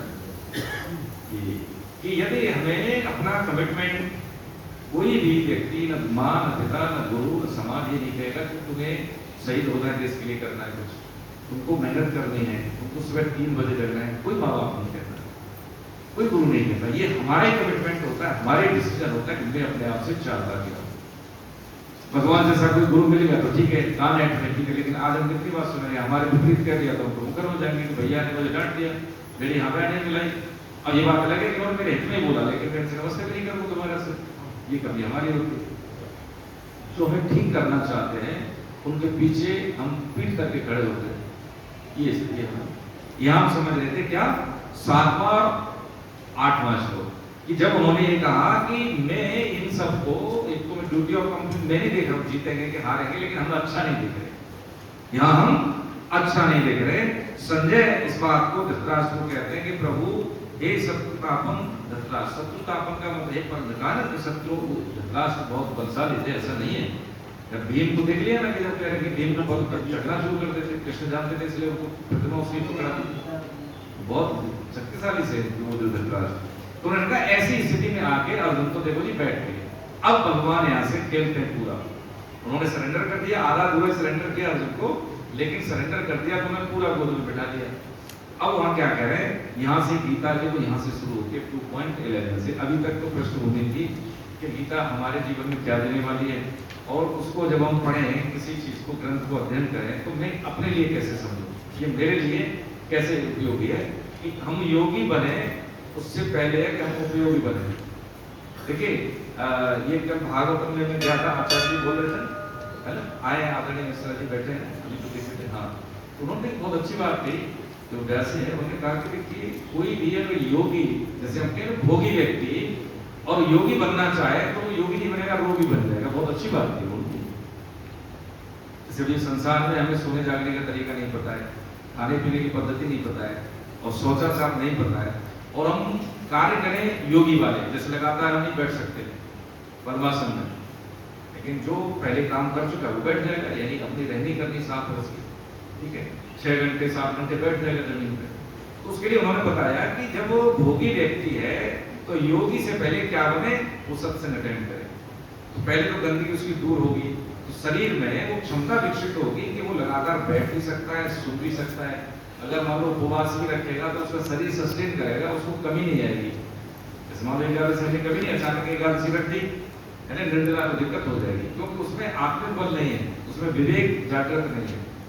होता है ना, जिसमें विवेक जागृत, एकादशी में जैसे देखते संकीर्तन में बहुत कम लोग आते हैं, हमें एकादशी का महत्व नहीं पता है, ठीक है, उसके एकादशी का महत्व देखकर समझ लेंगे थोड़ा सा। तो उसका मतलब ये है कि जब हम भोगी हैं, भोगी से पहले हम क्या बने, मनुष्य वृत्ति में आ जाए।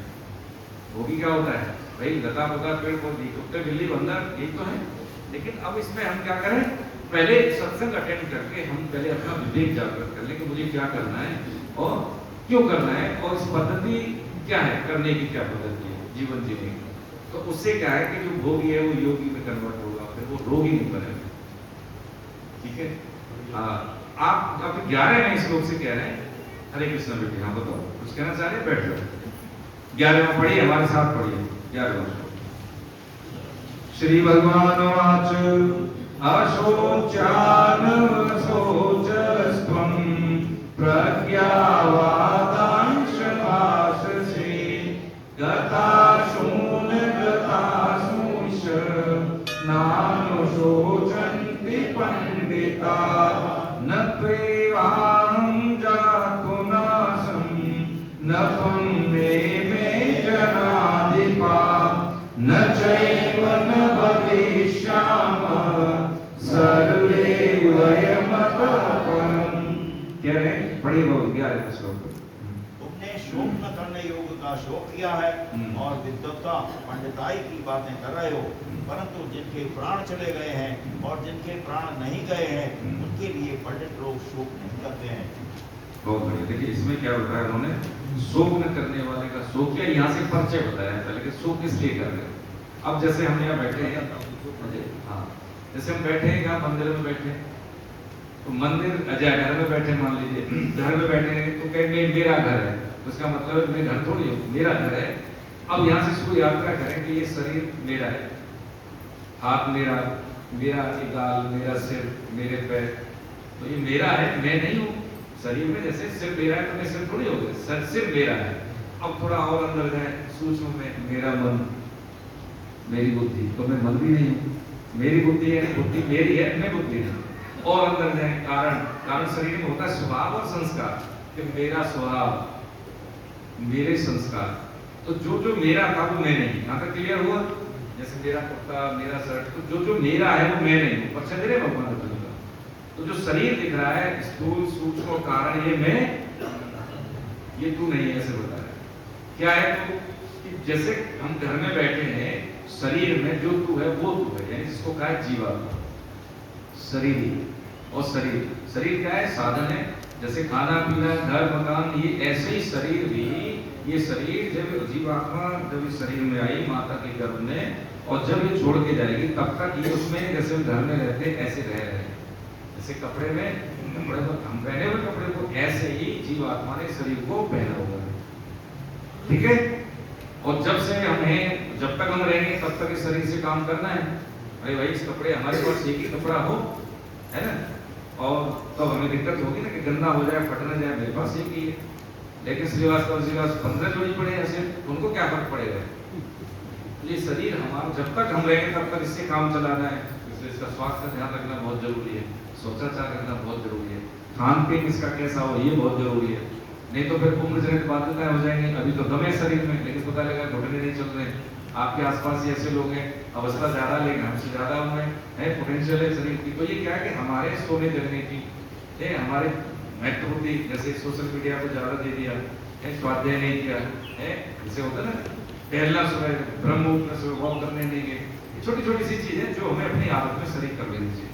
तो परिचय दिया भगवान ने कि ये तू इनमें से नहीं, स्थूल सूक्ष्म कारण ये क्या है? एक डिवाइस है। ये जैसे मिल गया ना, जैसे मेरा एक घर है, ये फिर यहाँ से एंट्री है, फिर यहाँ पे बेडरूम में, होता है कि नहीं होता है? ऐसे ही ये दिख रहा है शरीर। कारण का मतलब होता है स्वभाव, संस्कार, वो कारण शरीर में होता है। सूक्ष्म शरीर में होता है कौन सा? जैसे स्वप्नावस्था में सूक्ष्म शरीर की मुख्यता है, गहरी नींद में कारण शरीर की मुख्यता है, और जागृत में स्थूल शरीर की मुख्यता है। एक्ट कर रहे हैं, सुन रहे हैं, आप बोल रहे हैं, क्रियाएं कर रही है, स्थूल शरीर की मुख्यता है। लेकिन है तीनों शरीर ही।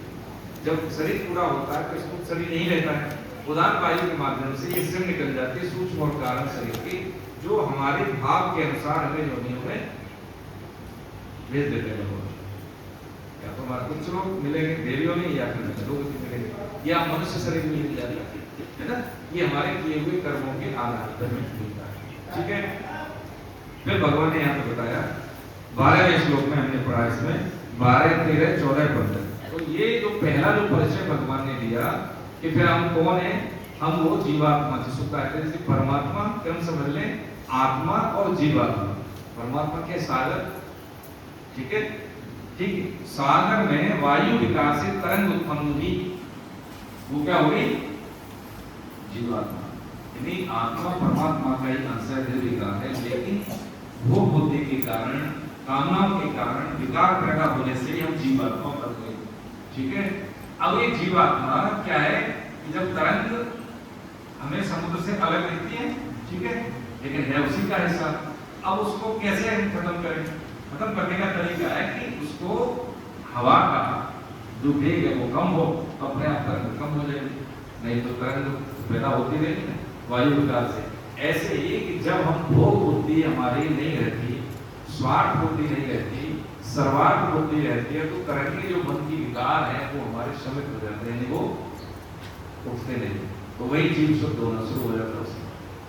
अच्छा, जीवन मरण कब होता है? जब हमारी वासनाएं होती, कामनाएं होती, सूक्ष्म और कारण शरीर ही हमें शरीर मतलब जन्म देने के कारण बनते हैं। जो थ्योरी ऑफ घटनाएं कर्म सिद्धांत की क्या है कि ये कामनाएं, इच्छाएं, कभी कभी ज्ञान कि मैं ज्यादा जानता हूँ, ये भी एक भोग है ना, मुझे ज्यादा आता है, श्रेष्ठता का भाव, ये भी पतन का भी। तो ये सबका इंटीग्रेटेड रूप है, वो क्या है? अनेक जन्मों के बार बार जन्म, पुनरपि जननम पुनरपि मरणम, उसका कारण ये है। ठीक है, तो ये शरीर हमें किस लिए मिला? मनुष्य शरीर कामनाओं से मुक्ति के लिए, कामना पूर्ति के लिए नहीं, कामना की पूर्ति तो अन्य अर्जुन होगी। ये बात हमको समझ लेनी है कि जो अब जो हो गया है, अब तक की जीवन में जो हो गया है, उसको अलग रख के अब ये कमिटमेंट करें मुझे करना क्या है कि ताकि मेरा जो भी गृहस्थी के काम है, छोड़ना थोड़ी है, न भागना है छोड़ के, न भोगना है, क्या करना है? अब जैसे एक बार क्या हुआ कि महाराज जनक, सब जानते हैं, इंद्र से भी ज्यादा ऐश्वर्य था, ठीक है, इंद्र से भी ज्यादा ऐश्वर्य था। तो एक ने कहा महाराज आपको ऐसे कहते हैं कि आप तो बहुत बड़े ज्ञानी हैं, विद्य हैं, आप जुड़ते नहीं हैं, लेकिन आप तो सब भोग रहे हैं, तो कैसे समझे? तो उन्होंने कहा ठीक है आओ विराजो, तो अब राजा ने आदेश दिए विराजो, और उनको बोल दिया क्या बैठो, बैठा दिया। तो उसने कहा किसी एक ने एक से कहा उन्होंने अपने सेवक से, ऐसा करो कि यहाँ महाराज जी बैठे हैं, इनके ऊपर एक तलवार ला, तलवार उसको कहा कि एक किसी महिला का यानी किसी माता बहन का एक बाल, लंबा बाल लो, उस तलवार को बांध दो बाल से, ठीक है, वो यहाँ नीचे बैठे, ठीक है, और वो भोजन प्रभाव छप्पन भोग सब थाली रखी, पूरी सुविधा दे दी। क्या राजा का आदेश? उन्होंने कहा महाराज गलती होगी, नहीं आपके सवाल का जवाब देने तो बेटा दे दीजिए। अब वो कहाँ भोजन करें?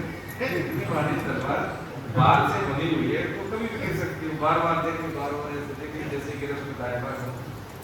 उन्होंने कहा देखो ये सवाल का जवाब है, ये आपको दिख रहा है ना, मैं बस ऐसी तलवार के नीचे बैठा, ये मेरा क्या है कि आप मान लीजिए कोई चपरासी है, कोई सेवक है, तो सेवा की तनख्वाह मिल रही है, मैं राजा हूँ तो मुझे राजा की तनख्वाह मिल रही है, लेकिन ये मेरा है नहीं। ये बात समझाने के लिए उन्होंने डेमो दिया है, समझे? यही डेमो हमारे जीवन में मिलते हैं। जैसे वृद्धाश्रम में हम जाते हैं हर शनिवार को, तो आप यकीन करेंगे कि माता जी ने बोला पहले 3-4 हफ्ते गए तो यही समझ नहीं पाए कि कैसे बात करें, रोने लग जाते हैं, बच्चे उनको छोड़ने जाते हैं, 15-20 दिन बाद घर ले आएंगे, दिन में रख के और शाम को छोड़ गए, और बहुत प्रेम से छोड़ने जाएंगे। तो माता जी कहेंगे बेटा हम सब जानते थे, तो मेरे परिवार के बच्चे जो है उनके हस्बैंड को खत्म हो गए, पेट व्यवस्था 15,000 रुपये महीने पर यूपी सरकार का है वो, और गायत्री परिवार वाले संचालित करते हैं उसको, नो लॉस एंड प्रॉफिट, 15,000 रुपये महीने दे देते, लेकिन माँ को घर नहीं गए, बड़े खुश होकर उनको छोड़ने जाते। अब बताओ कौन सी सेवा कर रहे हैं? जो तो बहुत बड़ी है। यहाँ पे बाल संस्कार शाला के लिए पशु है नहीं है, तो वहाँ पे हम गए, वो जो जीए में तो पहली बात तो कह रहे थे 1200 रुपये हम देते हैं, बड़े सालों का बच्चों को 800 देते हैं, 2 दिन का, जिसमें ब्रेकफास्ट है, 2 टी ब्रेक है, लंच है, अच्छा खाना देते हैं, वो बहुत कम है। अब बात बोल रहे कि देखो सर सिलेंडर की दिक्कत है, हम 800 नहीं कर पाएंगे। हमने कहा ये बात दोबारा मेरे साथ बोल रहे हैं कि कितना कुछ कागज के टुकड़े कम इकट्ठे हो जाएंगे, ये थोड़ी कह रहा हूँ आप ज्यादा ले, हम बार्गेनिंग नहीं करें, हम कहते हैं क्या फर्क पड़ता है, थोड़ा सा दे दो, हम इधर बैठे तो हमारी जिम्मेदारी बताओ भाई, हमारा कौन लगता है समाज, आपका भी क्या है, आप समाज से कमा रहे हैं, मैं भी समाज से नौकरी कर रहा हूँ, तो जो मैं दे सकता हूँ मैं दे रहा हूँ, जो आप दे सकते हैं आप दीजिए, क्या फर्क पड़ता है? सब ये जानने जब शरीर काम नहीं करता, तो 1000-2000 फीट में मेरा घर है, वो मेरा 4x6 के कोने में सीमित हो जाते हैं। आप समझ रहे चीज को, लेकिन पूरी जिंदगी मैक्सिमम हम सब देखो चरवाक है, हम समझ रहे क्या नहीं हो, चरवाक दर्शन सबको पता है, जो 9 हमारे सिद्धांत है संप्रदाय, उनमें से कोई भी 8 को नहीं कहते कि ये अनुमोदन नहीं करते इस चरवाक दर्शन का, हम भी नहीं करते, तो मेरे पास नहीं डालना बता देता हूँ, हम सभी ज्यादातर हम उसको अनुमोदन तो नहीं करते, लेकिन हम सभी ज्यादा कहीं ना कहीं चरवाक अपने अधिकतम जिंदगी में चरवाक। चरवाक जी क्या कहते हैं? चरवाक जी कहते हैं कि यावत जीवे सुखम जीवे, जब तक जियो सुख से जियो, प्राय हम ही सभी जानते हैं, करते भी यही मैक्सिमम प्रैक्टिकली, और कहें ऋणम कृत्वा गतम भवेत्, ये पीना पड़े तो ऋण लेके पिए, लेकिन घी पिए। आगे कह रहे हैं कि भस्मी भूतस्य देहस्य, जब ये देह है भस्मीभूत हो जाती है, जल बुझ जाती है, तो क्या है पुनरागमन उत्तम। इसका तो कहां से एक दोबारा से आता है, ठीक है। ये कहा उन्होंने, ये तो कहा कि जब तक जियो घी पियो, उधार लेके पियो, देना लेना कोई कोई सिद्धांत नहीं है, लेकिन मजे में लो। वो बुद्धि की बात होगी, इसमें सुबुद्धि की बात होगी, ठीक है। आगे और खतरनाक बोलते हैं, क्या कहते हैं, पीत्वा पीत्वा पुनः पीत्वा। अब घी पीने की बात नहीं हो रही, कुछ और पीने की बात कर रहे हैं। पीत्वा पीत्वा पुनः पीत्वा, पियो पियो पुनः पियो, फिर पियो। कब तक? यावत पतते भूतले, जब तक ये जमीन पे न गिर जाओ, है। और खतरनाक क्या बोल रहे हैं कि उत्थाय च पुनः पीत्वा, गिर जाओ फिर उठो फिर पियो। कब तक? पुनर्जन्म। देखो दो श्लोक में हमने समझा कि ये प्राय हम भी ऐसे ही ज्यादातर देखा है, और जिंदगी के ज्यादा हिस्से में हम हैं।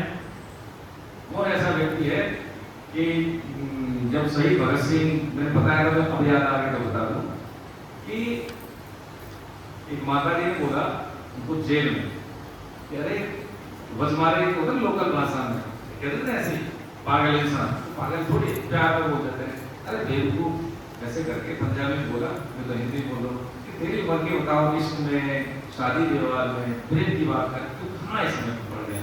सब कर ये मतलब माँ बाप को भी कष्ट दे रहा है। वो लिख रहे थे तो उन्होंने बोला कि देख भैया कि इस कदर वाकिफ है वो, है इस कदर वाकिफ है वो मेरे भावों से, मैं इश्क लिखना चाहूँ, इंकलाब लिखा जाए तो मेरे बस में नहीं है, मैं क्या करूँ। मैं भी चाहता हूँ, लेकिन मैं ये जान गया हूँ कि मुझे कोई ऐसी शक्ति प्रेरित करती है, मुझे पता है मुझे जीवन में क्या करना है, इसलिए मैं मजबूर हूँ, मेरे लिए बस की नहीं है इसमें ये सब चीजें। यही बात सुभाष चंद्र बोस से किसने कहा था, विवेकानंद से किसने कहा था कि ऐसा करना है। भाई उनके पिताजी नहीं थे, दो बहन भाई है, और देख लीजिए 20-21 साल का युवा है, एक बोस है जतिन बोस। अब कहीं पे भी हम देख लें जो हमारे जीवन में लगता हो जितने महापुरुष में, उनको किसी ने हाँ निखारा जरूर है, लेकिन क्या करना है क्यों करना है वो उसी का डिसीजन होता है, उस व्यक्ति का डिसीजन होता है। जीवन हमें एक ही बार मिला है, बार बार नहीं मिलना। हमें एक भैया बताओ, आपके बाल कब सफेद हुए, कौन सी डेट हुई? आप ही थे जब से बाल्यावस्था में, किशोरावस्था में आए, युवावस्था में आए। तो किशोरावस्था कब खत्म हुई? जब आप युवावस्था में गए, क्यों कर आपको याद है कि हम कब बुढ़ापे में गए, सफेद बाल कब हुए, कोई डेट तो पता होगी नहीं पता। यही बता रहे भगवान, ये परिचय दे रहे हैं कि भाई ये तू नहीं है, तेरा शरीर है, तेरी सांसें लेकिन तेरे हाथ में नहीं है, ये मिला हुआ है, ठीक है, ये मिला हुआ है, ये बात पता नहीं है। हम क्या करते हैं, व्यक्ति से, धन से, सुख से सुरक्षित पड़ जाते हैं, ये मेरा है ना। तो जब ज्यादा हो जाते हैं तो छूटने में बड़ा दर्द होता है। पहले इसलिए स्वीकार कर लेना कि जो मिला हुआ है, शरीर भी मिला है, हम सुंदर है तो इसमें मेरा कौन सा योगदान है, हम असुंदर है तो मेरे इसमें क्या बुराई है बताइए। तो दे दिया ना माता पिता के माध्यम से संसार में आ गए। एक तो ये नहीं भाव होना चाहिए कि कोई असुंदर है हमें सुंदर हो। ये दूसरी बात में ज्यादा जानता हूँ तो कम जानता है, ये भी नहीं है। तीसरी बात ये है कि मैं अच्छा कर रहा हूँ तो अच्छा नहीं कर रहा है, ये भी नहीं है। कहते हैं देखो जी हम सही बोलते हैं, अच्छा तो दूसरा क्या झूठ बोलता है। सही बोलने वाला बोलेगा कि देखो हम सत्य का आश्रय लेते हैं, ठीक है, हमारी ऐसी वृत्ति नहीं। वो ऐसा कहेगा कि दूसरे को भी ऐसा न लगे कि वो कमाल कर रहा है और हम अपने को बढ़ाई कर रहे हैं। तो संतुलन की भाषा ये होगी। तो भगवान ने यहाँ पर बताया भैया देख, हाँ ये क्या है, शरीर और शरीरी। शरीर क्या है, ये है, और शरीर है जो उसमें रह रहा है। तो ये तेरे को दिख रहा है, अभी ये मेरे तेरे, तू कब नहीं था, मैं कब नहीं था, ये राजा कब नहीं रहेंगे, ये सब मिलते रहेंगे। हाँ ये अलग है कि हमारा पता बदल जाएगा, है। अच्छा हम जीवन में कभी कभी होता है ऐसा कि हम कई बार कभी गांव में रहते थे, शहर में आके कभी ये नौकरी की, तो ट्रांसफर होता है सबका। ऐसे ही जीवात्मा अपने कर्मों के अनुसार विभिन्न योनियों में जाती है। भगवान क्या करते हैं, कर्म जड़ होते हैं, लेकिन हम समझ रहे हैं इस विज्ञान को, जीवन के विज्ञान को, अपने परिचय को साथ समाज अच्छे से, ताकि भटकन न हो। कि कर्म किया, व्यक्ति का शरीर पूरा हो गया, प्रारब्ध जिसको हम कहते हैं भाग्य, तो वो क्या है, कर्म तो समाप्त हो गया, लेकिन उस कर्म का परिणाम कौन पहुंचाएगा? उस जीवात्मा का पता भगवान को मालूम है कि कौन सी जीवात्मा कहाँ पे और किस रूप में। जब हम श्राद्ध तर्पण करते हैं, जो हमें समझाता है उसको यहाँ नित्य करके समझ लें। जैसे हमने श्राद्ध किया तो हमारे जो भी पूर्वज है जो शरीर में है, मान लीजिए किसी दूसरी योनि में, तो उनका उत्थान हो जाएगा हमारे श्राद्ध से। कैसे? जैसे मान लीजिए कुत्ता है, किसी ने पाल लिया, किसी ने बिस्किट खिला दिया, होता है ना, अब जैसे कि हम शरीर में तो किसी न किसी के पूर्वज हम रहे होंगे, हमारे लिए भी कुछ कर रहा होगा, तो आपने देखा होगा कभी कभी कि अनायास हमें लाभ मिल जाता है। शरीर में कष्ट होते हैं तो जरा सी नुस्खे से ठीक हो जाते हैं, तो कोई होके हमारे लिए कर रहा है। हमें लगता है कि कहीं न कहीं से हो गया, इसमें मेरा कुछ योगदान है, कोई योगदान नहीं है। हम किसी के लिए करते हैं, कोई हमारे लिए कर रहा है। ये विज्ञान है, सूक्ष्म तरंगों के माध्यम से, जैसे हम बोल रहे हैं आपके कान में आवाज जा रही है, तो इसमें कोई सिस्टम है ना, चांद पर नहीं जाती, निर्वात है वहाँ पे, यहाँ पे तो यहाँ पे सूक्ष्म तरंगों के माध्यम से जो भगवान ने माध्यम बनाया है, तो हमारे विचार के विनिमय हो रहे हैं। लेकिन इस सूक्ष्म संसार की ओर हमारी अटेंशन होती नहीं, क्योंकि हमारा सोचा नहीं है। होता है 40 साल पहले इतने विज्ञान ठीक है जो आ रहे, आज से 10 साल बाद हम कहें 2 साल बाद देख लेना, एक साल 6 महीने में तो मोबाइल की टेक्नोलॉजी के हाथ में आती है, ये अभी तो ये सब क्या है कि पहले से थी, तब ये असेंबलिंग हो रही है। सृष्टि में भगवान ने पहले से बना दी, अलग से कोई हो रही रिसर्च ही तो हो रही है, सर्च थोड़ी हो रहा है। रिसर्च का मतलब है जो पहले से अवेलेबल है उसकी पुनः खोज करके उसको उपयोग के लिए अवेलेबल करना, ये वैज्ञानिक है। अध्यात्म ये जहाँ पे विज्ञान घटती है वहाँ पे अध्यात्म शुरू होता है। स्थूल संसार सूक्ष्म में बहुत बड़ा मार्केट है। स्थूल संसार सीमित है, जो दिख रहा है कि लोग 200 से देश है ना, 200 देश में अरबों की संख्या है।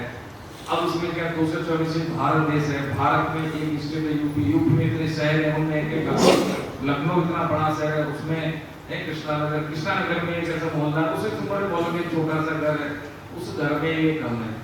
बताइए, तो हमारी जो स्थिति है देखा जाए तो ग्लोब पे बहुत कम है, कोई कदर नहीं उसका, लेकिन अहम कितना है हमारा देखें।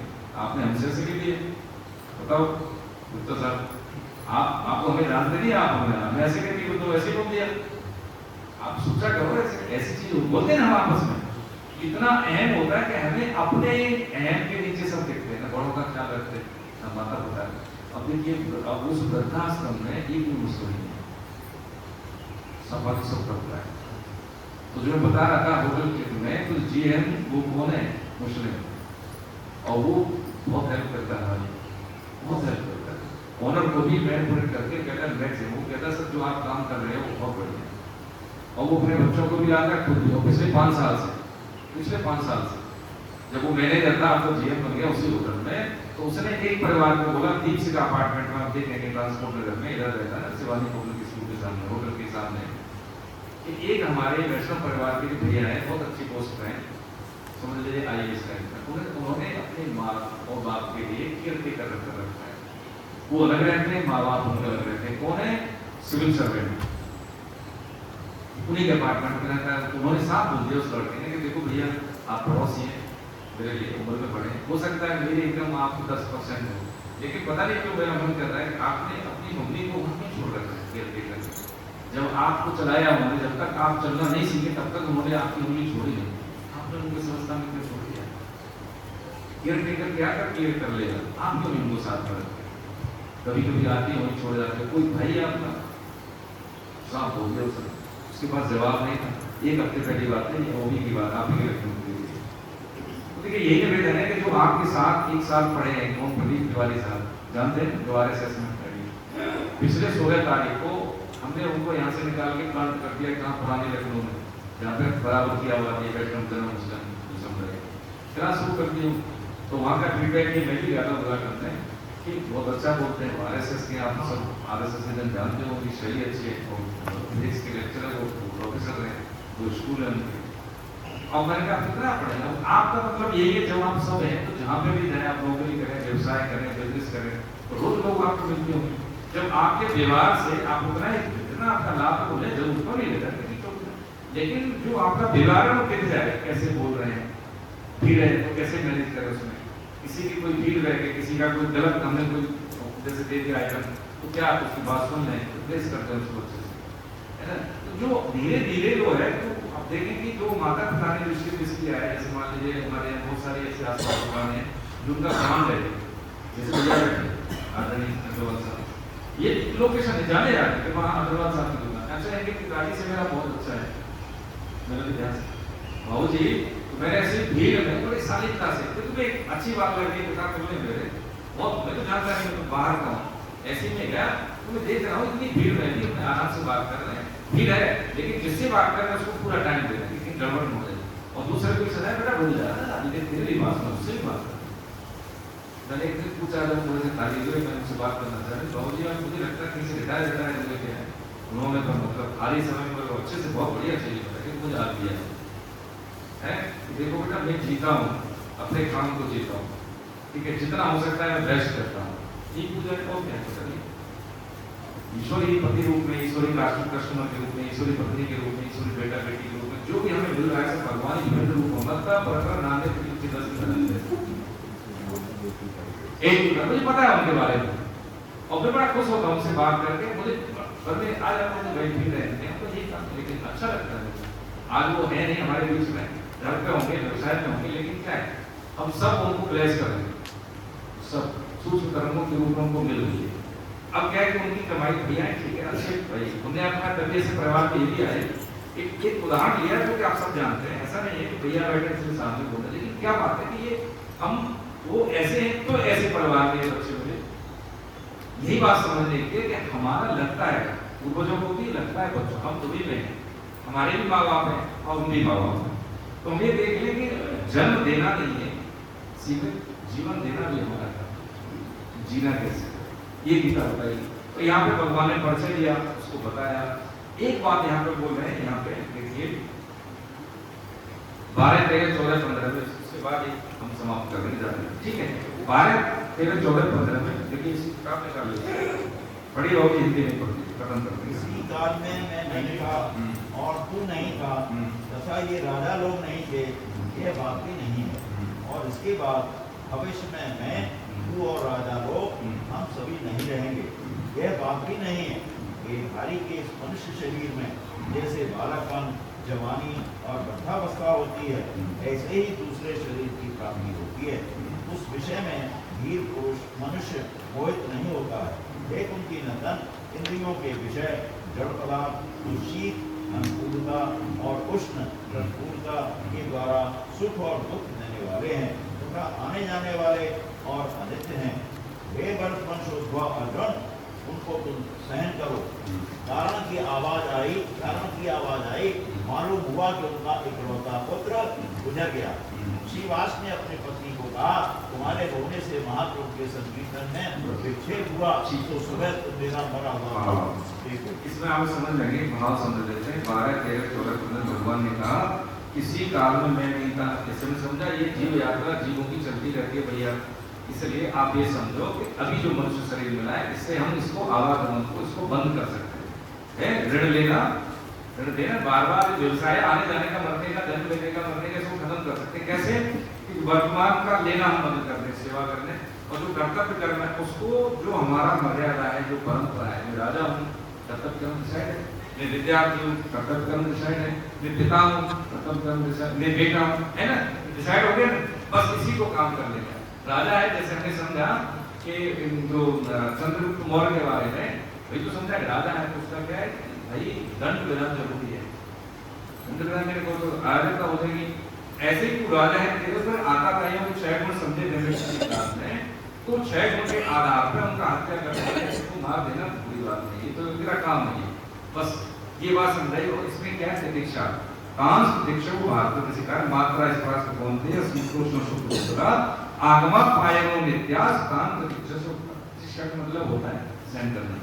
फिर दीक्षा सहन करना, क्या सहन करना, अनुकूलता हाँ उसको भी ये भी नहीं रहेगा, प्रतिकूलता हाँ ठीक है ये भी नहीं रहेगा।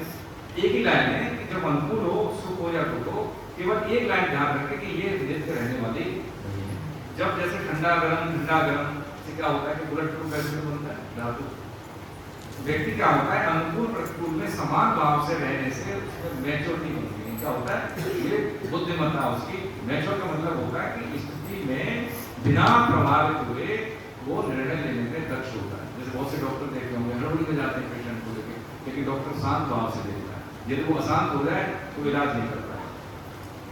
समाज में जब तक अशांत व्यक्ति शांति का काम कर ही नहीं सकता, अंदर से बाहर से दिखेगा जल्दी करेगा, लेकिन अंदर से उसकी मन स्थिति कैसी होगी, शांत। मात्रा स्पर्श, मात्रा का मतलब पदार्थों से है और स्पर्श का मतलब संयोग से है। जितने भी भोग पदार्थ है हमारे, तो आगमा पाए हो यानी ये इनका सदुपयोग करना भोग बुद्धि से नहीं, कैसे? निर्वाह बुद्धि से, है स्वार्थ बुद्धि से नहीं, सर्वार्थ बुद्धि से। तो वो हमारी पूजा हो गई। और तांस प्रतीक्षा यानी जब जो परिस्थिति आए उसको हम सहन कर लें, उससे हम निकल जाए।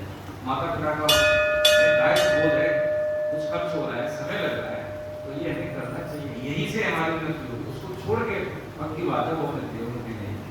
कि जो मेरा दायित्व आया और मैंने उसको छोड़ दिया, कुछ और के लगता है मेरे को, हमें नौकरी समय नहीं मिलता, तो पक्की बात है कि वो हमने वहीं से निकलना है। जो वर्तमान स्थिति से ही आगे का भविष्य का निर्माण होता है, ये बात हम मान लें। यही से छोड़ने से नहीं, कुछ भी करना है ना, उसको निर्वाह करना है। कैसे भी हम एडजस्ट करें, पता नहीं कर पाए हम कर लेंगे, है ना। कम सो लेंगे, कम बचा लेंगे, कुछ टुकड़े, लेकिन जब आईने के सामने खड़े हो तो मुझे ऐसा न लगे कि मैं अपने आप से आंखें मिला के बाद नहीं कर पा रहा हूँ। ये सबसे बड़ा विजय, यही विजय है। ठीक है, 15 श्लोक तक आज हम यही जवाब देते हैं। हाँ, एक बात खत्म कर लें। अभी जैसे कि हम आते हैं यहाँ, है ना, तो एक तो कोशिश करें कि 1.5 घंटा होता है, संडे का दिन होता है, हम दोनों आए प्रतिपक्ष। देखिए कारण क्या है, आपका स्वास्थ्य ठीक रहेगा, उसमें सबसे पहला आपसी तालमेल ठीक रहेगा, मैकेनिज्म ठीक रहेगा। ठीक है, दूसरी बात क्या, जैसे माता बहनें सोचती है ऐसा व्यक्ति पुरुष नहीं सोचता, इतने वो नहीं सोच सकता कभी। तो स्वास्थ्य सबका बदल जाना इधर है नहीं, तो कम से कम कोई तीसरा व्यक्ति कहता है उसको हम समझ लें, है ना। संतान कभी, अब देखिए एक सर्वे है, तो बच्चों से पूछा गया भैया तुम ऐसा जीवन चाहते हो जो तुम्हारे मम्मी पापा का है, तो आपको आश्चर्य होगा 100 बच्चों के सर्वे में 2 बच्चों ने कहा था कि हम ऐसा जीवन चाहते हैं जो मेरे मदर फादर का है। 98 बच्चों ने मना कर दिया। हम कैसा व्यवहार करते हैं बच्चों के सामने हमें मालूम नहीं ना। देखो खाना पीना बनता है तो कभी हमने थैंक यू नहीं बोला। आप देखो करके देखना, आप दोनों बैठे तो ठीक है, दोनों को पता है एक दूसरे का। अगर नहीं है तो कोई भी काउंटर पार्ट बनवाता है, बहने पति नहीं है तो उनको बोले, या पति नहीं बैठे तो अपनी पत्नी को, देखो आप बहुत, हमें पता है कि हम इतना समय नहीं दे पाते, करके देखें, आपको लाभ न मिले तो क्या। जो खाना है पीना है, घर की व्यवस्था है, हमारे पास जो भी होता है उसको व्यवस्था करते हो, तो थैंक यू तो नहीं बोल सकते क्योंकि ठीक नहीं है, लेकिन स्वीकार करते हैं कि आपका हमारी जिंदगी में बहुत बड़ा योगदान है। एक डॉक्टर थे राजीव सिंह, आप सब जानते होंगे, अब वो नहीं रहे, उनका वजन बढ़ रहा था, एयरपोर्ट पर मिलाकर पेट्रोल में, तो मैंने कहा डॉक्टर साहब एक दिन पे आप करो, बहुत वजन बढ़ रहा है, बड़े परेशान रहते हैं, यही सब चीजें बताई। तो उनको 15 दिन बाद तो बच्चे को भी दिखा था, तो जब दोबारा गया तो 1.5 महीने बाद उन्होंने कहा क्या बहुत बढ़िया चीज आती है। ठीक है, ये मैं इनसे लाभ लेता हूँ, आपके अपने वस्तु के साथ अभी है, मुझे लगता है वो भी आप देखें। तो ये जो छोटी छोटी सी चीजें हैं जो दैनिक जीवन में हमारे जीवन का जो आनंद है ना उसी में छिपा हुआ है। अलग से प्रेम नहीं करते, उसी भागवत में प्रेम होता है।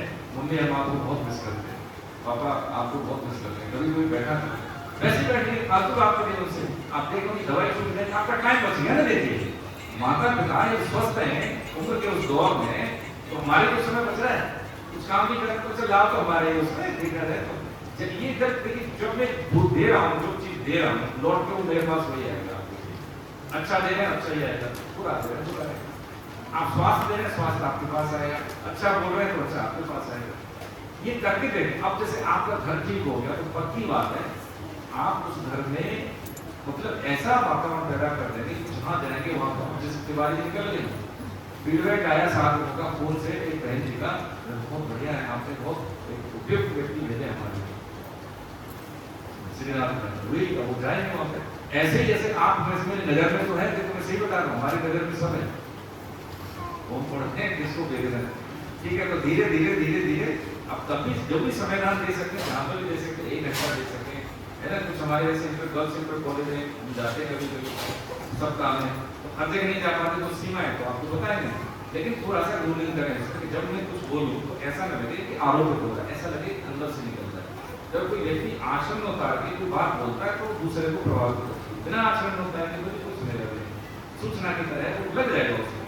ये हम नाम जब करें, स्वाध्याय जरूर करें, पढ़े इसको, सीता को पढ़े, सीता को देखें, इसमें रुचि पर रखिए, इसलिए हमने करवाया नहीं तो बंद रखिए। 15 श्लोक का होता है हमारा एवरेज, तो कम से कम पिछला पढ़ लें, 2-3 श्लोक का हम डेली का वाचन करते तो हम 15 श्लोक आराम से समझ लेंगे। जब यहाँ पढ़ेंगे तो एकदम से बहुत चिपक के आएगी। असाइनमेंट जरूर करें, आपने गीता परिचय ढंग से डाउनलोड कर लिया होगा, तो बलशंकर किसे कहते हैं, योग शास्त्र क्या है, ब्रह्म विद्या क्या है ना, आताताई का मतलब क्या है, संघों के नाम क्या है, अच्छाई और बुराई का जो संवेदनशील संबंध है, उसमें कॉन्सेप्ट क्लियर। एक अध्याय ऐसे जो भी कुछ है छुट्टियों में बच्चों को समझा सकते हैं, किसी को भी गीता का भाव बता सकते हैं। अरे कितना जीवन बताइए, व्यक्तित्व कितना हल्का हो जाएगा कि मजा आएगा आपको। एक एक पल जिएंगे हम, जी भर के जिएंगे, भार नहीं लगेगा जीवन, बंधे हुए हैं चीजों से, ये छूटेगा। आप करके देखिए, आनंद मिलेगा। ठीक है, एक बार इंफॉर्मेशन ये देनी थी, 13-14 जून को ये सुनिश्चित हो गया बच्चों की बाल संस्कार चालू।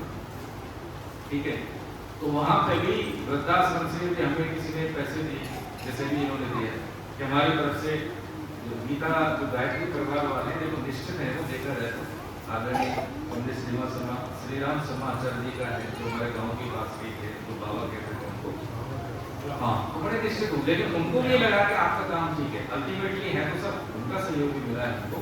तो जो आपके बच्चे वहाँ पर भेजें, हम अभी खोलेंगे रजिस्ट्रेशन उसमें, तो उस हिसाब से व्यवस्थाएं करते हैं, तो बच्चे खाते पीते एंजॉय करते हुए सीखेंगे, वहाँ पर खेल खेल में सीखेंगे, उनका अलग पीपीटी हम बनाते हैं।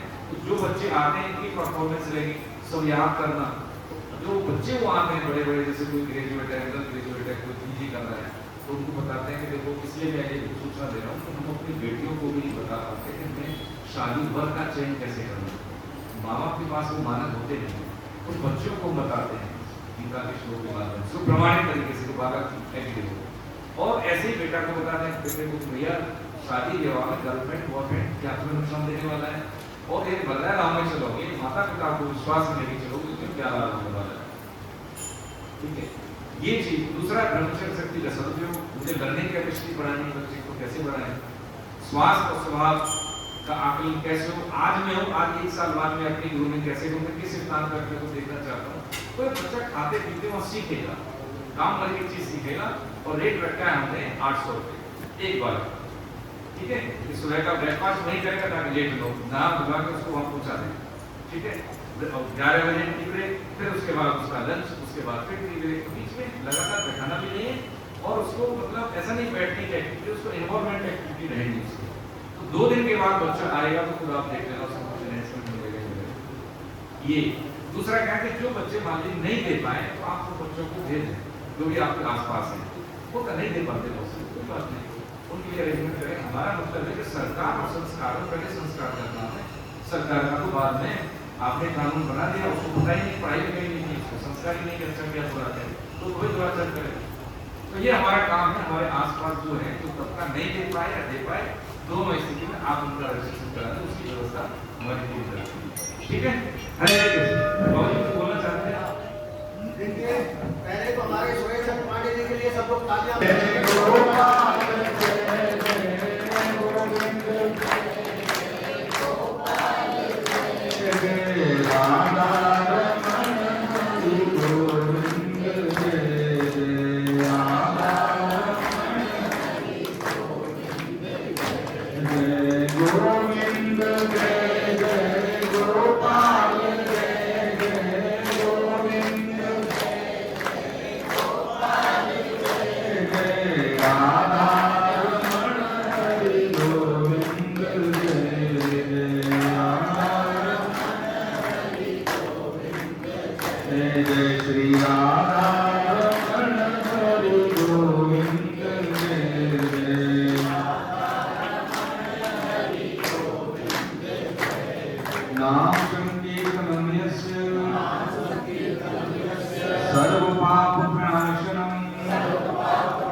नमामि हरिं परम।